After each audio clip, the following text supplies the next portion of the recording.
Okay, so I just finished reading this piece. It's called Age 6 and Our First Move from Grandpa's House. And wow, just that title alone kind of hits you with this like wave of childhood nostalgia, right? Like you just instantly get a sense of like big changes and new beginnings. Oh, yeah, absolutely. For me, I think what really stood out was just how vividly it captures that whole experience of moving, you know, like you're seeing it through the eyes of a 6-year-old. Totally. And it's all centered around this family, right? They've been living with grandpa in Tehran, central Tehran, and then suddenly they buy their own place. But it's not just like, oh, around the corner. This is a move to like what feels like the edge of the world for this kid. Save Road, a huge turning point. You really get that sense of a turning point from the way it's written, too. Yeah, like all those challenges they had to deal with, the way their family helped them through it, and like the lasting impact it had on him. Really fascinating to kind of look back on those formative experiences, you know? Absolutely. And we meet some pretty amazing characters along the way, like Uncle Nader, who's almost like this mysterious worldly figure with his travel stories and language tapes. And he has this really unique way of connecting with the kids, giving them these funny nicknames. Oh, yeah. And then there's Uncle Bagger, who seems to bring this sense of comfort and warmth through, of all things, food. Those little details really bring the story to life, don't they? They really do. They're not just names, They feel like real people who played a part in shaping this kid's world. Makes you think about the people who had an impact on your own childhood, right? It does. It does. So as we dive into this, I think our goal is to really understand what this move meant for the narrator and his family. Like, what kind of memories did he form in this new kind of isolated place? And maybe as you listen, it'll even spark some of your own reflections on those big and small transitions in your own life, I like that. So let's start at the very beginning with the move itself. What were your first impressions when you read about why they decided to move? Well, the main reason that really stood out was that the father had finally saved up enough to buy a house. It was like this, this dream he'd been working towards for years, finally coming true. Right. It's like this huge achievement, and it's what sets everything in motion. But then there's the location, right? And the way it's described, far from central Tehran, it almost feels like they're moving to a whole different world. You can really sense that feeling of being uprooted, especially for the kid. Yeah. And the mother's reaction adds this whole other layer, too. Like, she felt the father maybe rushed the decision. And then there's Uncle Shaban advising them to stay put. It just creates this immediate tension, right? Like, it wasn't a simple, happy decision for everyone.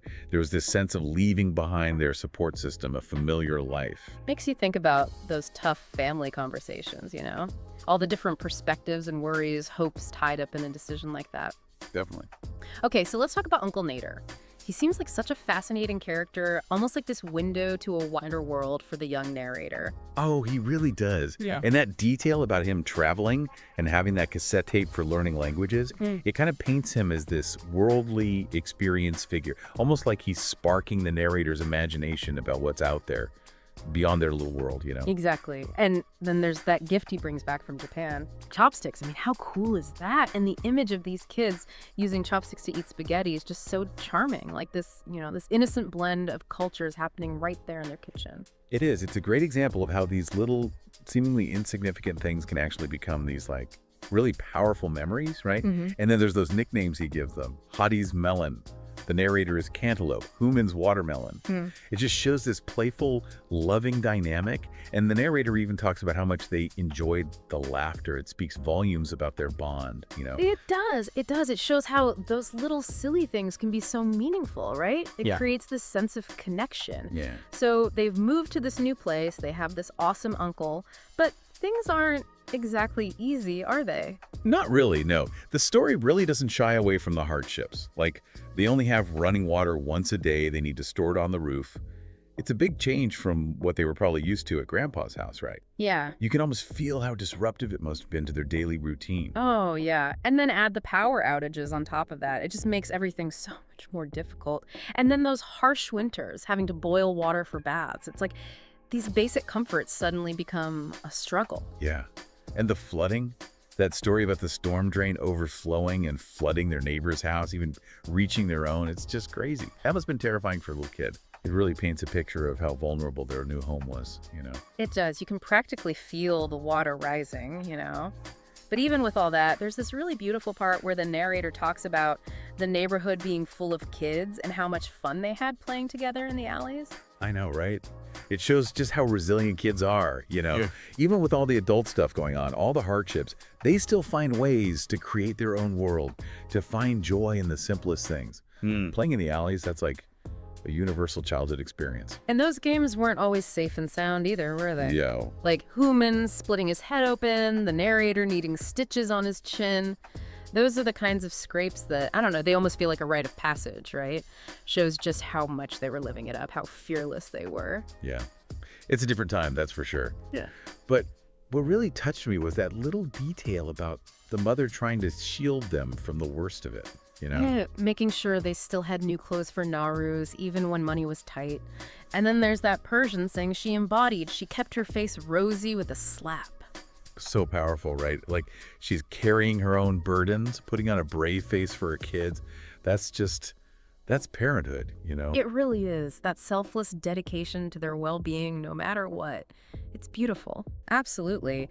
And there are some pretty major personal events that happened during this year, too. The circumcision ceremony for the narrator and his brothers, for one. Right. It's mentioned kind of briefly as a little ceremony. It seems like the narrator didn't want to dwell on it too much. Maybe it's something he felt was too personal to share, Yeah. you know? But it's obviously a big deal, a shared experience for the brothers. Definitely. And then there's that whole thing about the half-siblings, right? That must have been a lot for a 6-year-old to process. Suddenly, his understanding of family gets a whole lot more complicated. You can imagine, yeah. And he even says they didn't have a real relationship yet. It kind of hints at this distance, this gradual unfolding of a more complex family dynamic. Definitely adds another layer to an already pretty eventful year. For sure. Okay, so we also see the mother's aspirations for her children, like she enrolls them in Taekwondo classes. It's like even with all the financial constraints and challenges they were facing, she was still so focused on their future, on giving them opportunities. And the fact that the narrator got to a blue belt after 2 years, it shows how dedicated he was. Yeah, and then we learn there was no preschool for them because of finances. Gives you a bit more context, right? Like, they were making sacrifices in some areas to make other things possible. Right. And then there's Uncle Bagger, always showing up with delicious food. It sounds like those small gestures meant the world to them. It's like food can be so much more than just sustenance, right? It's about comfort, connection, especially during tough times.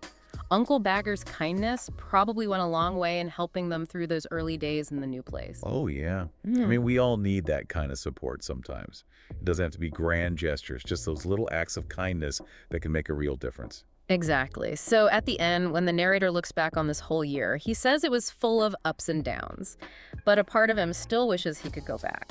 What'd you make of that? I think it's that nostalgia, right? Even with all the hardships, that year obviously holds a special place in his heart. It might have been tough, but it was also a time of intense experiences, strong family bonds, simple joys.